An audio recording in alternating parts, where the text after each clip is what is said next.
and Jeff decided to make an amp, and he's like, let's just build the ultimate rock and roll amp. And I was like, well, what is an ultimate rock and roll amp? So we had to define that, and we defined that as an amp, that you could do Led Zeppelin, Black Sabbath, Cream, and AC/DC without a pedal. And so we set up to build this amp, and we figured we'd call it the J-High 100. And so around 2004 is when we started building that, and or around the time I actually finished a prototype that was just actually working. And over the years we had to, my philosophy with anything is you design it, you build it, and then you get a working model, and then you test it. I didn't want to ever put anything out that the public tested. So I sent it over to a friend, Mark from Zeke, through Jeff. Jeff sent it to him because Jeff and Mark played together quite a bit. And Mark, of course, sent that thing up in flames. And then I called up Mercury Magnetics, and I told them that I needed transformers because I wanted to have them design me some transformers for this amplifier. And I contacted them, I told them what I wanted, and they just straight up told me I was crazy. And I got off the phone, and I was bummed out, and I was like, okay, so now what do I do? The place I wanted to have my transformers made basically told me I don't know what I'm doing. And I remember going to bed that night really bummed out, thinking that I just failed. And the next day, I got a call from my salesperson, and he told me that he owed me an apology, and he said he went and talked to the guys in the back that designed the transformers, and they actually said after he told them what I wanted, they said that this guy actually is doing it right. And apparently my sales guy was like, nobody's ever asked for those kind of specs. And I was taught by Robert Mugner, and so I was taught by a guy who was like, you had to get 100% overrate everything so it could deal with stuff, and you didn't underrate anything because that he was a hi-fi guy, so he always wanted everything to be over-spec'd. And so that was my approach. I wanted my transformers and everything to be amazing so they could handle anything I threw at them. I didn't want to saturate my output transformer. And so once I got all that stuff, that amp really came together, and I don't think we actually decided it was done until 2012. And so before that, I basically had the overdrive pedal, and in 2008, Stefo Medikidis came involved with Greedtone, and Stefo was a friend of a friend, and I called up my friend Jason Paul and was like, hey man, I need a salesperson. He goes, well, you need Stefo. And I'm like, what the hell is a Stefo? And so he introduced me to this Greek guy named Stefo, who was very bizarre, but he was really excited, and he knew nothing about pedals, and he wanted to just do it. And so me and him went for it. And after a couple years, he said, I need to be able to sell more than one product. Because he got us in a bunch of stores. I think at one point we were at 25 different stores. And remember, we were doing this all ourselves, just the two of us. And so Jeff approached me, and we talked about another pedal design, because over the years of building the amp, me and Jeff kind of realized that we were a good team, because I had some sound capabilities and electronic capabilities, but he was a guitar player and knew tones. So together we kind of had the combo. And so we designed the classic pedal, which was an answer to, hey guys, I like your overdrive pedal, but it's too distorted for me. And so we went for a pedal that would kind of get you from your clean tone to an overdrive tone, or where the overdrive pedal kind of started. And we developed that, and then Stefo was really on me to build more pedals, to have a line of stuff he could sell.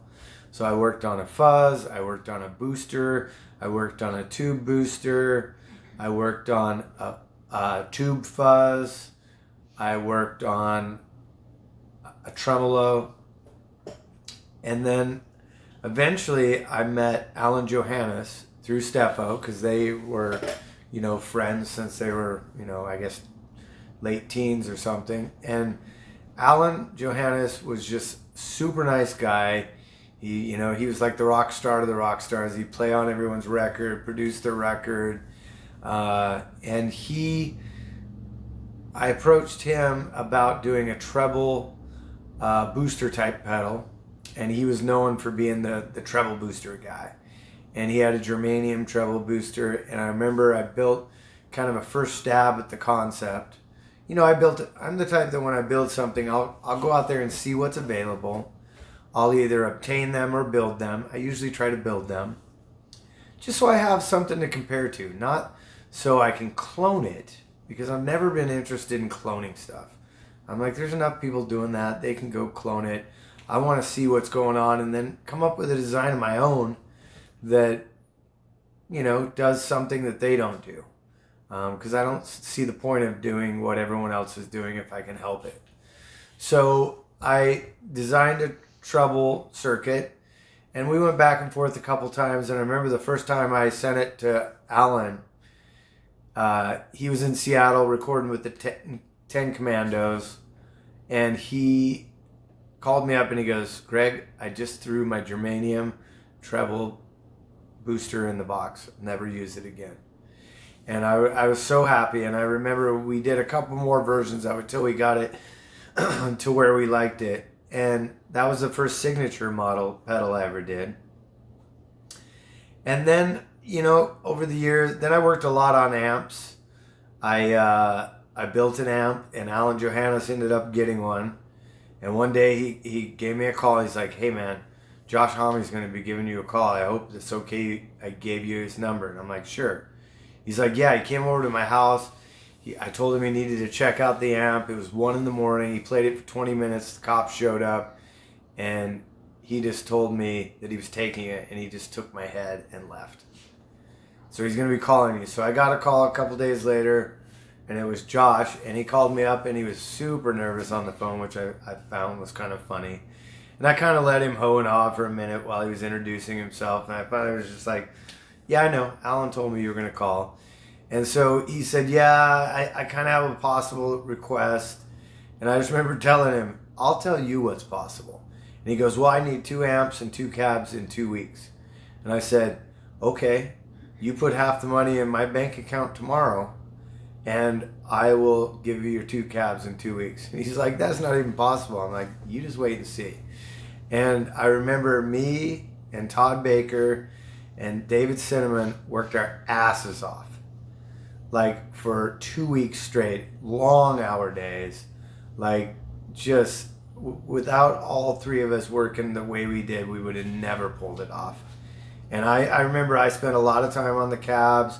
Todd spent a lot of time on the heads, and David bounced between both of us and made sure we had every supply we ever could think of, made sure we were fed, and just helped. He was like the glue between all of us that just really sealed the deal. And when it was done, I told Josh, "You can pay me this amount of money and I'll ship it, in 2 days to you, or you can just give me that money and I'll come down and bring them to you," because it was going to be pretty expensive. And he goes, "I want to meet you. Come on down."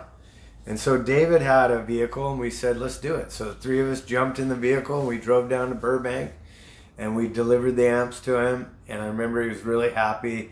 And the funny part about it is both David and Todd were huge fans. And I'd heard of Queens of the Stone Age, but I wasn't by any... you couldn't even ask me what song was what. I mean, I couldn't tell you anything about them. And on the way down there, all they did was play their music so I could get used to it. And I remember meeting Josh and going, "It makes sense. I get it. My head with your sound will work." And so that was a really cool event in the J-High. And then, I remember a couple weeks later, they played on Letterman.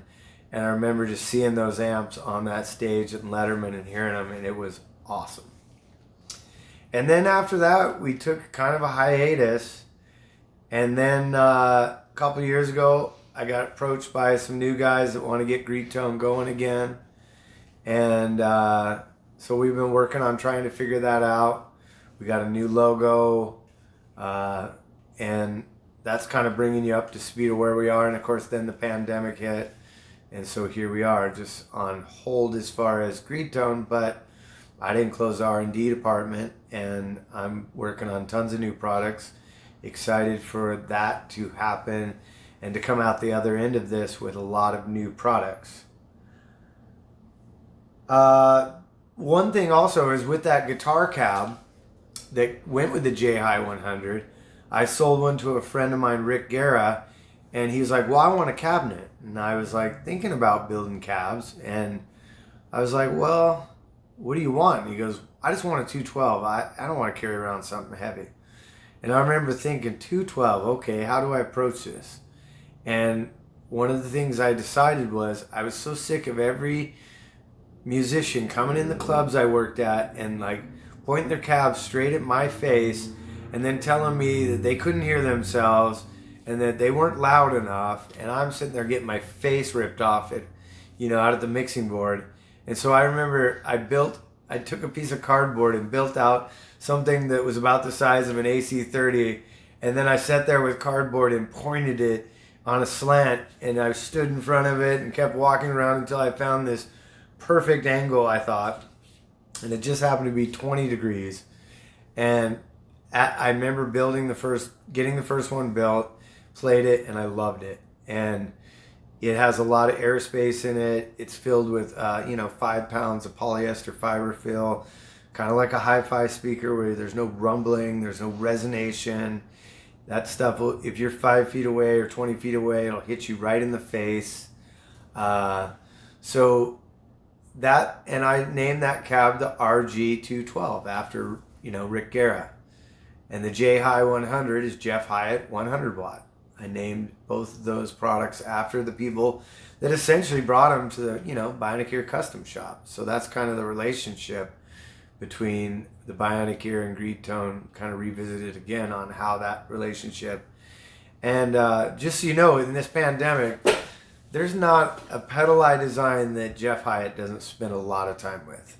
He's kind of like, I become the dreamer that comes up with this idea and then goes crazy and tries to figure it out. And then he's the guy who kind of reins me back in and tells me, okay, well, you got this, but he kind of gives me direction. And then he's the final stamp of approval. And it's great because he's not an electronic guy, so he doesn't try to dabble in any of that part of it. But we both have learned over the years working together so much on amps and pedals that we know how to talk to each other about a product.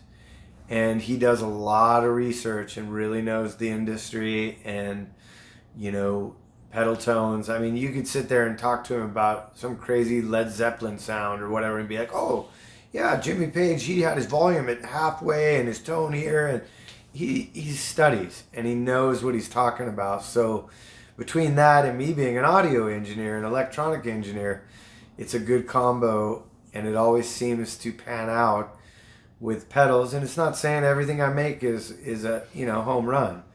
They it's a lot of work to get to the final point. And then once it gets past me and Jeff, then there's usually a close group of friends that it runs through, just to make sure that we didn't miss anything before it ever actually becomes a product. Because my goal is to not send something out that now I got to do some recall on. I would rather send something out that the only response that anyone ever says is, yeah, this is what I need. Now I can write songs, be inspired. So yeah, that kind of sums up the Greedtone history. With the exception of one thing, I have built an SW300. Skywaits approached me about building a bass amp. I've built one, and it's pretty crazy. It has 6 KT88s. I know me and him need to revisit a few things with it. It needs a few things touched up. I designed the preamp from scratch, and I just love it. It could pretty much light up 2 SVT cabs before it would ever break up. It's got so much headroom. There's 4 transformers in it.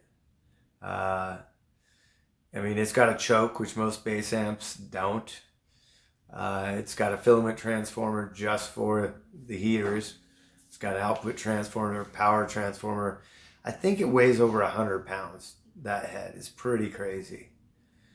And that's all the Greedtone products. I did a couple mic pre's for random people over the years. I know Counterpoint Studio in Utah has a couple channel Greedtone mic pre's. I think that covers all the products that I've ever done as far as Greedtone.